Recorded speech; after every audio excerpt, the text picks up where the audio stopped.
To download more lectures, learn more about our project, and to help support it, visit www.bayyinah.com/dream. That's BAYYINAH/dream. You are free to share these recordings with family and friends. Thank you and Jazakumullah khairan for helping us make our dream a reality. Alhamdulillah, wassalatu wassalamu ala rasulillah, thumma amma ba'd.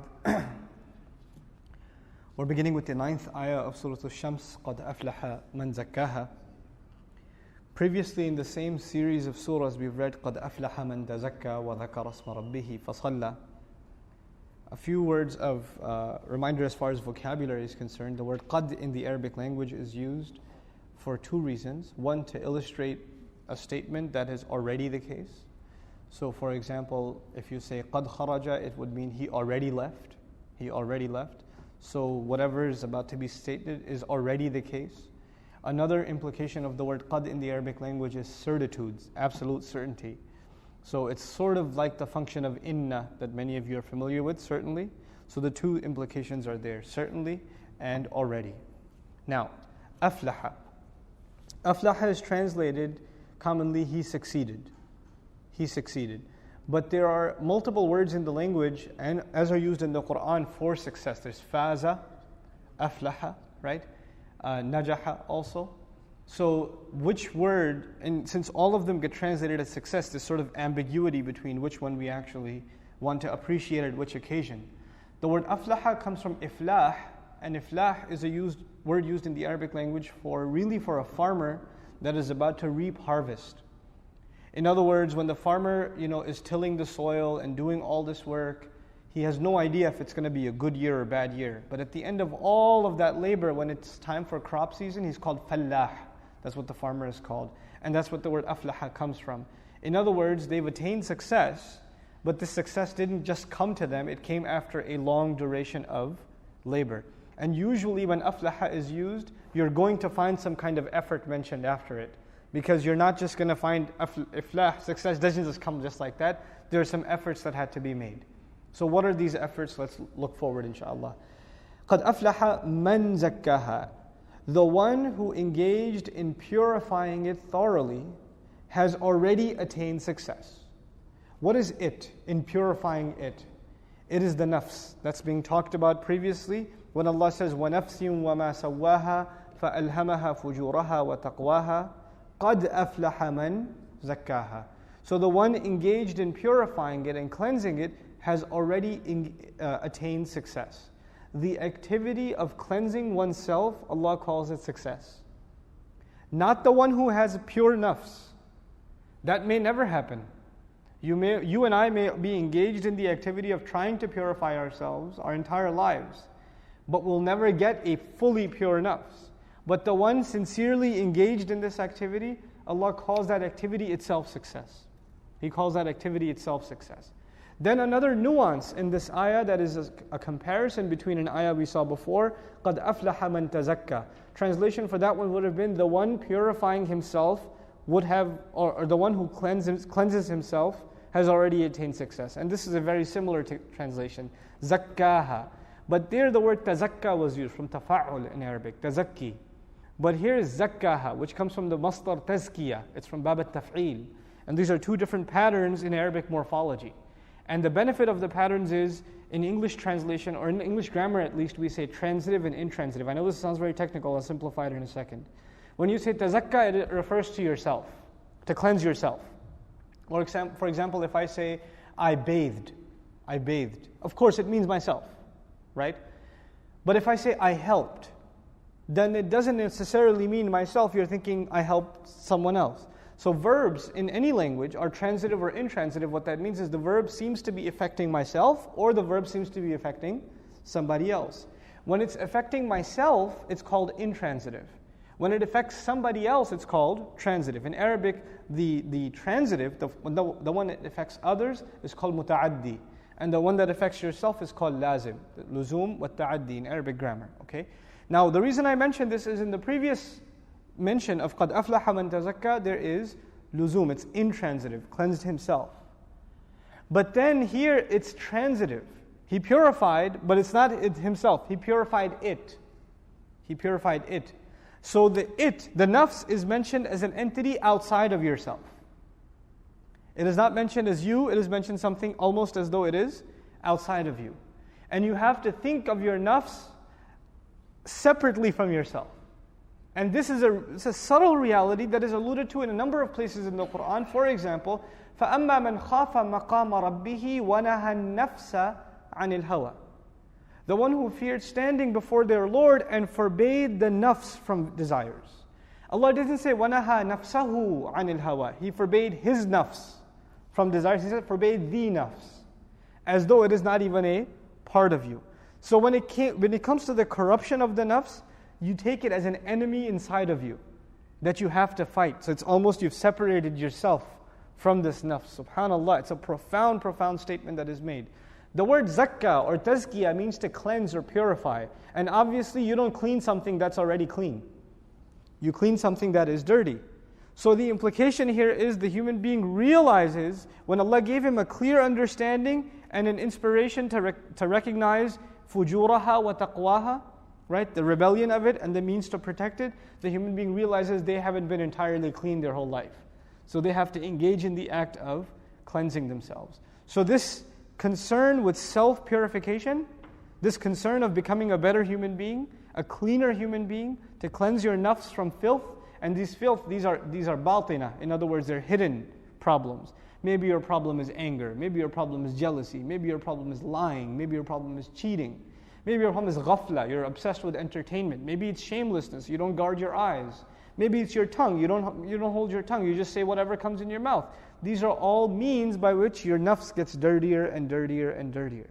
And the person now, the one who's attained success is the one who's engaged in the act of cleansing it.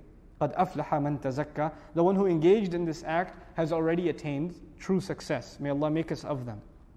On the other hand, is the opposite extreme disease that Allah mentions when He says, بَلِ اللَّهُ يُزَكِّي مَن يَشَاءُ on one place. Rather, it is Allah who cleanses whoever He wants. So here Allah is saying we have to cleanse ourselves. And then He says He cleanses whoever He wants. What's the balance between these two things?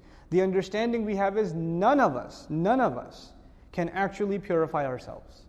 All we can do is try to purify ourselves. When we make the sincere effort of trying, who will actually grant us the purity?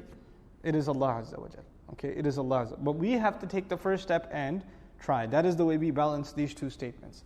On the other hand, also is the person who assumes they have already attained purity. They don't need to be purified. They are already pure. And this is a serious problem because in some areas of the Muslim community, we assume that this one person has attained purity already.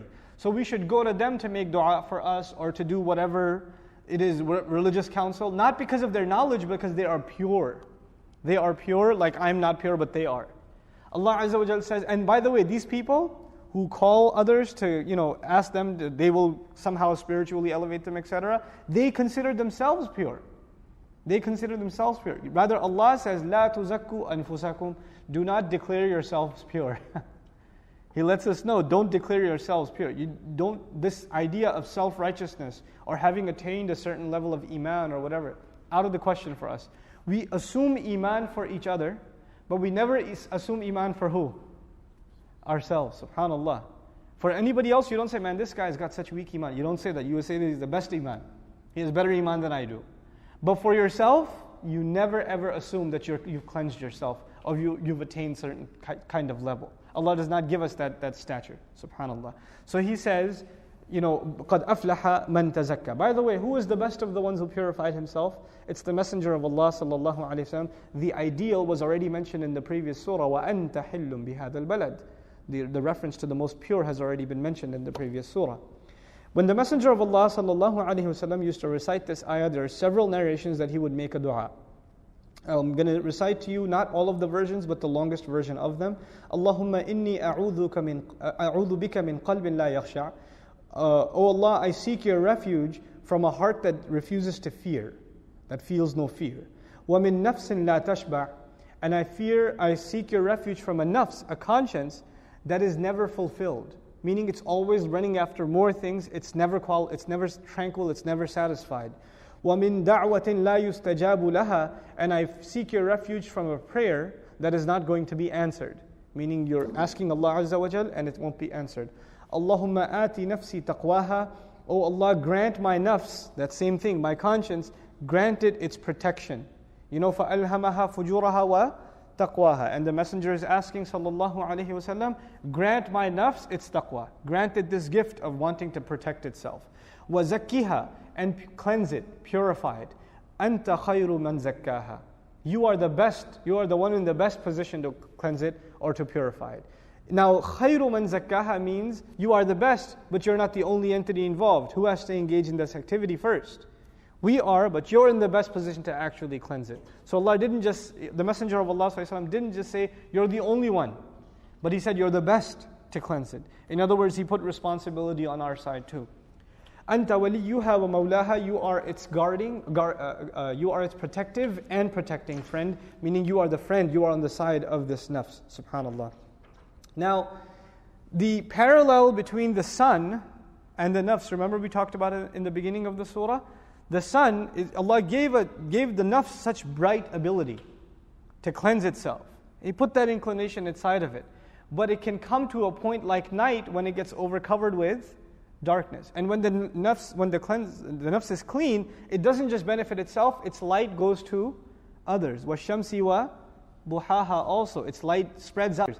And not only that, in the darkest time, the sun can still benefit what? The moon, and the light still comes out. So even in the toughest time, you will benefit. Especially in times of fitna and darkness, you will benefit from a clean nafs because it will be like the moon that shines bright even in the middle of darkness. That is the parallel that Al-Biqa'i rahimahullah draws between the beginning oaths and the trials of the nafs. And then we read the next profound statement, وَقَدْ خَابَ مَنْ دَسَّاهَا. Khaba in Arabic is a really interesting word. It means when you are running after something and you fail to get it. Or you ran out, you really, really wanted to get something, but when you got it, it was something other than what you wanted. Like you didn't get what you wanted. Like your kids at Eid or something. Right? They get it, and they're like, that's not what I wanted. It was something else. This is the word khaba. It comes from the root letters kha, ya, and ba. It includes in its meaning disappointment, frustration, failure, right? All of these meanings are introduced in the word khaba. The Arabs have an expression, man haba khaba. Whoever gets afraid is going to miss out and is going to be disappointed. Meaning if you're going to take the initiative, go for it. Don't hold back, because if you do, you're going to be disappointed. Similarly, we find the tafsir of Ibn Abbas radiallahu anhuma, خَسِرَ مَنْ أَضَلَّهَا وَأَغْوَاهَا. The one, when he says, when the Quran says, قَدْ خَابَ مَنْ دَسَّاهَا, we haven't discussed the word dassaha, that the one who throws it into the dust and covers it up and buries it in dust and completely disregards it. What is it? The nafs. The nafs. Who completely disregards the good potential of the nafs. The goodness that Allah gave the nafs. The one who completely disregards it is setting himself up for major frustration, for major disappointment. They think they're running after something they want. When they get it, they're going to realize it's not what they wanted anyway. So that's the word khaba with the word dassaha.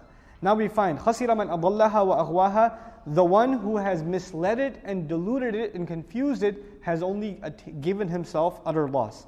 قال أهل اللغة دساها أصله دسسها. The word dassaha, dassa with an alif at the end, in morphology is actually made from the roots dal, sin, and sin from at-taf'il. So it's dassasa, yudassisu, tadsis. But because takrar, this repetition of syllables, dassasa, you see the sins twice. Sometimes in Arabic morphology you can fuse them together or replace them with a vowel. So dassasa becomes dassa. But when this replacement happens, what's it created is what's called mubalagha. In other words, it's hyperbolized. So it's the one who completely and utterly disregarded his nafs. Completely and utterly killed their conscience, if you will, in modern English. They did not listen to the inner voice of their conscience. They completely put it one with the dust. And to put something in dust in Arabic is to have no value for it. To have no value for it whatsoever. In the previous surah we found how does a person put their nafs in the dust. When we read فَلَقْتَحَمَ الْعَقَبَةِ وَمَا أَدْرَاكَ مَا الْعَقَبَةِ. The one, why doesn't he? And how come he didn't climb up the higher incline? How come he didn't go up the higher road? Remember the road we talked about? فَكُّ رَقَبَةٍ أَوْ إِطْعَامٌ فِي يَوْمٍ إِلَى آخِرِهِ. Similarly, in the previous surah we found this nafs, this diseased nafs, when he puts himself in the dust, he doesn't think anybody else cares either. He doesn't care about his nafs, who else is going to ask him anyway? So, أَيَحْسَبُ أَن لَّمْ يَرَهُ أَحَدٌ أَيَحْسَبُ أَن لَّن يَقْدِرَ عَلَيْهِ أَحَدٌ in the previous surah. Does he assume nobody sees him? Does he see that nobody saw him? That nobody has control over him or will have control over him? So, قَدْ أَفْلَحَ مَنْ دَسَّاهَا. This is the state of the one who gets that imbalance and the only concern in their nafs is pleasures and greed and wealth. Just worldly things. And there's no concern of the other world that balances the nafs, like night and day are balanced and sun and moon are balanced, that we read in the beginning of this surah. And how the nafs itself was created in balance. It was created in balance because Allah says, وَنَفْسٍ وَمَا سَوَّاهَا. But now this person has lost that balance altogether. Now that Allah has mentioned this imbalance of the nafs, and the one who's humiliated himself, the subject almost immediately switches. And it switches to a nation, not a person, but a nation. What we are learning here is nation. A corrupt nation is made up of what? Corrupt individuals. So when you say this nation has gone bad, what is the first step to fixing that nation? Fixing the individuals. When you talk about the ummah has so many problems, or this nation has so many problems, or it's gone so corrupt, then you can overwhelm yourself talking about the larger problems of society. And when somebody says, I think the solution lies with individual change. Change within our own family, change within our own neighborhood. Man, you don't know what you're talking about. Let's talk about the big political picture. Right? So we get so obsessed with big problems that we forget sometimes that the root of the solution is in the individual, not in the collective. The work of the Messenger ﷺ from a political science point of view is amazing, unprecedented in human history. No one accomplished in that time a kind of social, political, economic change that the Messenger caused. But you know what the real change he brought is? It's not politics, it's not sociology, it's not economics. It's the change he brought to individuals. And in Surah Al-Fath, when Allah guaranteed the victory of the Messenger ﷺ, at the end He didn't talk about the huge monuments or the expanse of the Muslim civilization. You know what He talked about as the great accomplishment of the Prophet ﷺ? The Sahaba.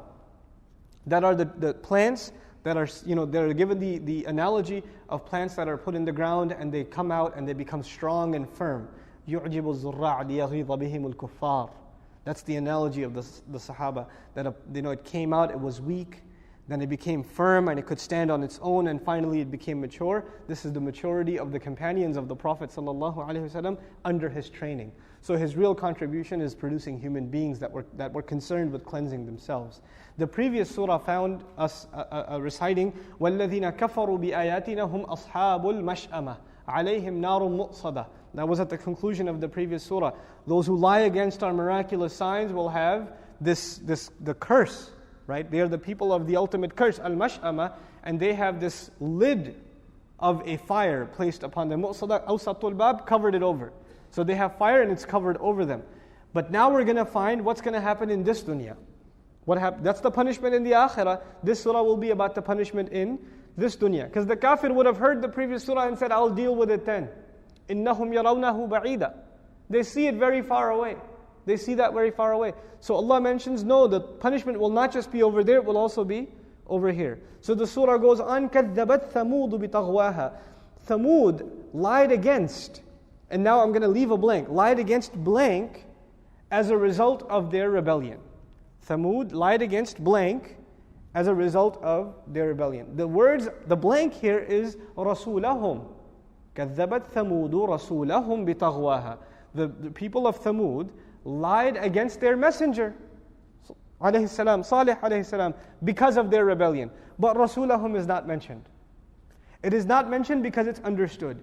It is understood because Allah has now turned towards the messenger sallallahu alayhi wasallam and is talking to him and saying they lied too. When you talk to a messenger and you tell him they lied against, he understands they lied against a messenger. So this ayah in and of itself is a consolation to the Messenger sallallahu alaihi wasallam. If these Quraysh are lying against you, this is not the first time. Thamud lied against also. Lied against meaning lied against messengers also. Why did they lie against the messenger? بِطَغْوَاهَا. This is the key word in this surah. Remember the center of this surah is explaining وَنَفْسٍ وَمَا سَوَّاهَا, the nafs, the inner nafs and its inclinations. Allah says the reason they rebelled was because of their rebellion. Where does rebellion exist? Inside their nafs. Inside their nafs. So the reason they rebelled against the messenger, and the reason they refused to obey, was not because they were in doubt and they weren't sure if he's the messenger, or there wasn't enough truth given to them, they didn't have enough information. Information and knowledge, all of that can be put aside if your nafs is corrupt. You can have all the knowledge in the world, you'll still go astray if your nafs is corrupt. So this nation went corrupt, not because of a lack of knowledge, because they saw with their own eyes the she-camel, Naqatullah, come out of the boulder. They saw with their own eyes this one she-camel drinking the entire water that takes their entire herd to drink. They saw this with their own eyes, so they clearly did see a miracle. There was nothing missing in their conviction. But what was corrupt anyway? The nafs. And that's why taghwa is mentioned. Allah doesn't just tell us they lied against the messenger because of their rebellion, because of their tughyan. Tagha yatghu, exceeding rebellion. Now, why Thamud? The previous surah told us Fir'aun, Ad, Thamud was mentioned too, Irama Dhatil Imad came up. Now, this time just Thamud. And the reason for that is the closest and the most knowledgeable among the Arabs were most knowledgeable of Thamud. They knew the history of Thamud more than they knew the history of anyone else. Actually, there are multiple ash'ar, poetry, excerpts of poetry in Arabic literature that are talking about Thamud even before Islam and how they were destroyed. And actually, when they would give the example of a corrupt leader in their poetry, they would make a reference, for example, عَلَى الْغِوَايَةِ أَقْوَامٌ فَقَدْ بَادُوا. In another one of their poems, they said, the people who followed Qidar, the name of a leader, Ahmaru Thamud, the leader of the Thamud, his name was Qidar. And they say people follow him like they used to follow Qidar, who led them to destruction. Right? So they would make this kind of poetry often about Qidar and the other leaders of Thamud because they knew that was a nation destroyed due to corruption. So even though Allah is talking to His Messenger ﷺ, who's obviously the audience in addition, the Quraysh, and the closest, most recent, and the most well-known example of punishment coming in this world for them is Thamud. So that's why the word Thamud is, or the nation of Thamud is mentioned. إِذِمْ بَعَثَ أَشْقَاهَا. We already learned the one who puts his nafs in the dust is set up for frustration. The most unfortunate person who doesn't take advantage of this amazing nafs that was balanced inside of him.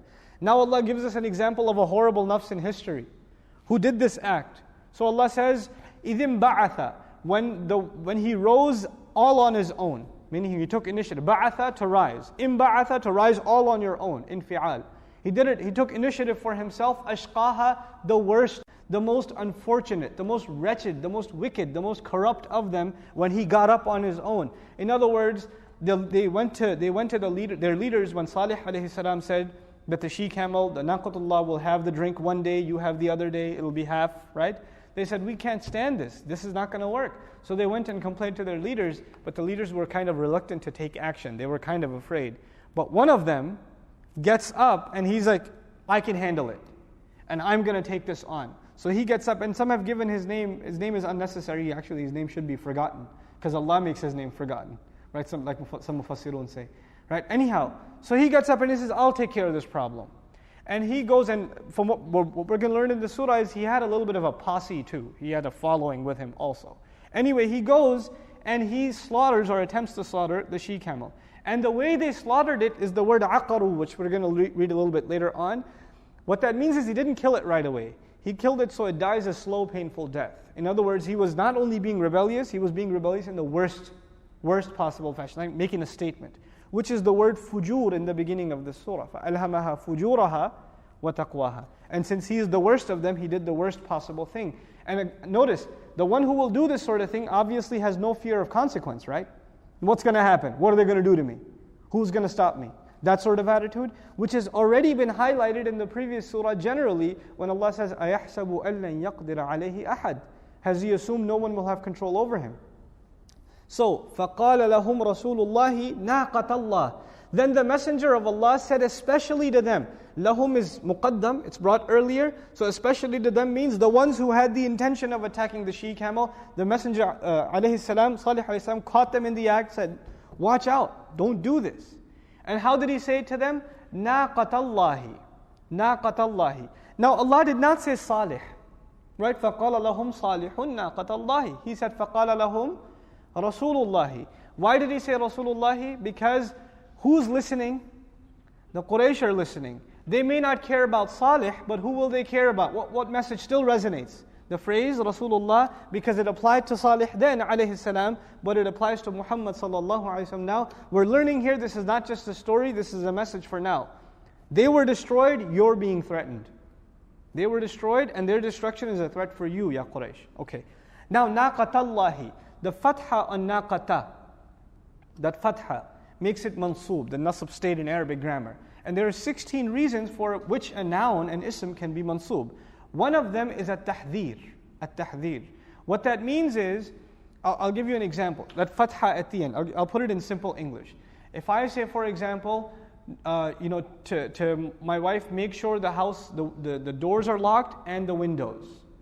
But I want to say, make sure the doors are locked and don't forget the windows at all. I want to emphasize what? The windows. I will say, don't forget the windows. I'll put a fatha on it. Okay? In other words, I'm emphasizing it over everything else. Watch out. Watch out for that one thing. Okay? If for example, there's a car outside, there's a car and there's a child running in the parking lot. I want to tell the child, there's a car, watch out, watch out. You know what I'm going to say? As-sayyarata. Look out for the car. As-sayyarata. This is how it's used in a hadith. The Messenger of Allah sallallahu alaihi wasallam warned us about speaking inappropriately about the companions. He says, Allah fi ashabi. Watch out for Allah. Beware of Allah when it comes to talking about my companions. But how did he say it? Allah. You see the fatha at the end? At-tahdhir. There's a warning. Naqatullah, watch out. This is the she-camel of Allah. If Naqatullah was being said, he just said the she-camel of Allah. Naqatullah, beware the she-camel of Allah. Don't touch it. So he's going out of his way, Salih alayhi salam, to stop them, to warn them.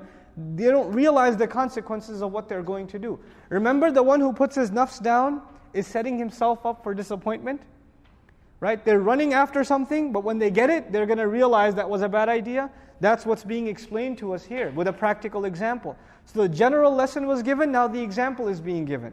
So, naqatallahi wa suqiyaha, the she-camel of Allah and its place of drink, meaning its time of drink and place of drink.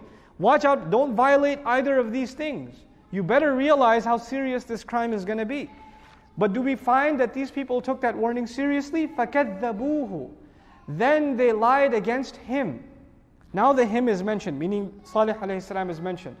Guys in the back, calm down before I come after you. I'm not a nice guy with kids. So, okay. فَكَذَّبُوهُ. So they lied against him, alayhi salam. فَعَقَرُوهَا. So two crimes. Two crimes here. Allah didn't just say فَعَقَرُوهَا. They slaughtered. Aqara, actually the practice was to stab the camel a little, or you know how the camel has two sets of knees, to chop the bottom parts of its limbs off, so it's immobile and it's just bleeding away to death. That was the practice of aqra. Okay. Also, al-kalb al-aqur, the Arabic literature says that the dog that's ready to bite you to the point where you bleed is called al-kalb al-aqur. So the same word is used. Anyway, Allah did not just tell us that that's what the crime they did was, that they attacked the she-camel. That was bad enough. Before that, He said, فَكَذَّبُوهُ. They lied against the messenger, they lied against him, and they attacked the she-camel. What the Quraysh are being told is, you're already criminals. This surah, according to many mufassirun, suggests that Allah had pre-knowledge already that they're ready to attack the messenger sallallahu alaihi wasallam. They're going to attack soon. But before even attacking, have they already been criminals? Like, that's not going to be their first crime. What's their first crime? Lying against the messenger, alayhi salatu wasalam. You're already engaged in a crime. And you're going even worse off in your fujur in this crime. So, فَكَذَّبُوهُ فَعَقَرُوهَا. They lied against him and therefore, painfully and mercilessly slaughtered it, meaning the camel. فَدَمْدَمَ عَلَيْهِمْ رَبُّهُمْ.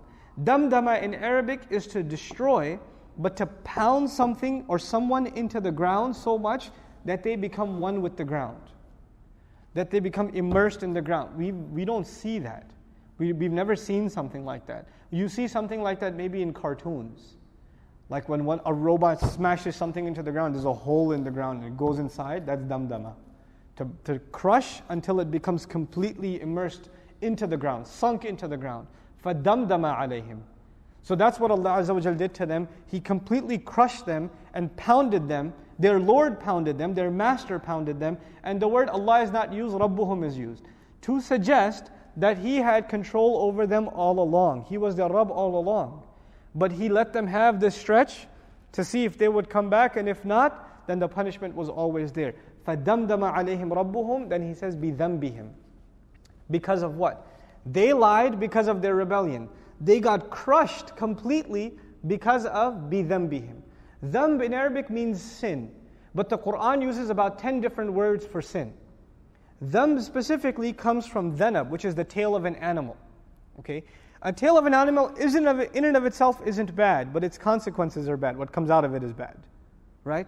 So dhanb actually is used for any kind of sin. For example, it can be used for something very, very small. It can also be used for something very, very big. For example, with Musa alayhi salam, وَلَهُمْ عَلَيَّ ذَنْبٌ فَأَخَافُ أَنْ يَقْتُلُونَ. They have a crime against me. What was the crime that Musa alayhi salam had done? Killed it. It's a big crime, right?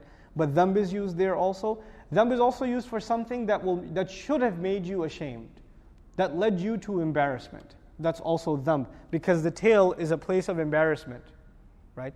You know, there were entire tribes that were, when they would make poetry about them, they would say, we are like the nose of the lion, or the nose was a place of pride. And then the other tribe that wanted to diss them, they would say, no, you're more like the tail. So that was the means of insulting them and humiliating them, right? Now, the idea here is they did something that they themselves should have been ashamed of. That's what the dhanb is capturing here. Something that their nafs should have spotted already. Because dhanb you don't need fatwa for. You can tell yourself it's a dhanb. Okay? Now, بِذَنْبِهِمْ فَسَوَّاهَا. Then He made all of them and the town flat. Sawwa, like nafs, remember it was balanced and flat and evened out? So He made the town evened out. And the word here, balance and harmony, it's appropriate because these corrupt people had created chaos and disorder in society, and this is Allah's way of restoring order again. So فَسَوَّاهَا. He balanced and created harmony and evened them out again. And literally also they were even, one with the ground. You wouldn't even know there was a town here. Flat land. They're even, the remains of their bodies just immersed and sunk into the ground. The way Allah Azza wa Jal crushed them. So فَسَوَّاهَا. This is and by the way, damdama, according to Ibn Mandur in Lisan al-Arab, he says, this is a punishment from which there is la mafarra minha. There's no escape from it. There's no escape from it. Of course, this is a punishment in dunya that Allah is talking about. It's connected to the punishment Allah mentioned in the previous surah, from which also there was no escape, because Allah didn't just say, alayhim nar, He said, alayhim narun mu'sada. That covers over them, there's no escape from it. So this is a punishment in dunya from which there is no escape, and the previous surah had a punishment from akhirah from which there is no escape. And finally, Allah Azza wa Jal mentions, وَلَا يَخَافُ عُقْبَاهَا. And He, meaning Allah, that's the majority opinion, and Allah does not fear its consequence. The consequence of having destroyed them. عُقْبَ الدَّمْدَمَةِ أي عُقْبَ الدَّمْدَمَةِ. He does not fear its consequence. Let's appreciate this a little bit more, inshallah ta'ala. The surah has been talking about somebody who doesn't fear consequences. The person, his nafs becomes corrupt, he doesn't care about anything, and he can do something even as heinous as attempting to lie against messengers and kill the she-camel. He could defy the miracle of Allah that he's seen with his own eyes. Even that's not enough for him. Because he doesn't think anything's going to happen. Nothing's going to happen. Allah says, no, you're not the one who shouldn't be worried that who's going to come after you. The only one who has that free of worry is who? Allah Himself. When He does, there's no fear or concern. What are people going to say? What are they going to think? What if someday, thousands of years later, there'll be a philosophy class and a professor will say, what kind of God is this that destroys nations? He doesn't fear it. He's not afraid of your comments. He executes justice. We're afraid of justifying God to the philosophy professor or to the missionary who comes to our door and says, your God is a God of punishment. Our God is a God of mercy. Right? He doesn't fear it. لا يخاف عقباها. He does not fear its consequences. In other words, in the words of the people, and neither does He fear his consequences. Meaning, when you do something like that, somebody will retaliate against you. Who's going to retaliate against Allah? وَلَا يَخَافُ عُقْبَاهَا. A minority opinion about this ayah is that it's referring to al-ashqi. Al-ashqa, the worst person, that he does not fear its consequence, the consequence of the punishment. But because of the distance between that statement and this, that linguistically it doesn't make sense. It doesn't add up. So that's why most mufassirun stuck with this tafsir. وَلَا يَخَافُ عُقْبَاهَا. He does not fear its consequence. Finally, just a little bit about the word uqba. The typical word is عَاقِبَةٌ. وَلَا يَخَافُ عَاقِبَتَهَا. But Allah uses وَلَا يَخَافُ عُقْبَاهَا. No, in other places He uses عَاقِبَةٌ. وَالْعَاقِبَةُ لِلْمُتَّقِينَ. Al-عَاقِبَةٌ. Uqba is the mubalagha form of عَاقِبَةٌ. Even if there's an enormous consequence, He's not afraid of it. The biggest, worst consequence you can imagine is not enough to make Allah Azza wa Jal afraid of whatever punishment He's going to decide. And this last statement, as far as our nafs is concerned, we should remember. This is a little bit of advice, inshallah ta'ala, and we close. We start thinking, Allah is not going to take me yet. I have so much more to do and He knows that. Right? You start thinking, I've got time because, of course, He knows I'm taking care of a family, or I've got my degree left, and I've got things, unfinished business. And He knows I'm a good person, I'm not going anytime yet. He does not fear when He takes. You're worried about consequences or what might happen. He's not. And even the Muslims start thinking the world will stop running when they go. Who's going to feed my family? Who's going to take care of the bills? Who's going to do this? Who's going to do that? Right? And they try to, the disbelievers try to scare you of that and say, buy home insurance or buy life insurance. Right? That'll take care of your family. That'll take care of your needs. But the believer realizes whatever your family is eating right now is not because of you. It's because He's providing. And they will be provided for. Their rizq has already been written, and when you come and when you go has already been written. When you're gone, they'll be provided for. The world will move on. Your name maybe will get mentioned sometimes, but just life continues. Life continues. So the one who acknowledges the humility of this nafs, right, and seeks to cleanse it, realizes true dependence on Allah Azza wa Jal, and realizes the power of Allah, that when He makes a plan, none of our plans matter. وَلَا يَخَافُ عُقْبَاهَا. This is the absolute planning of Allah Azza wa Jal. May Allah Azza wa Jal show all of us mercy and make us of those who understand and practice what we learn from His book. Barakallahu li wa lakum fil Qur'an al-Hakim wa nafa'ni wa iyyakum bil ayat wa dhikr al-Hakim. Wassalamu alaikum wa rahmatullahi wa barakatuh.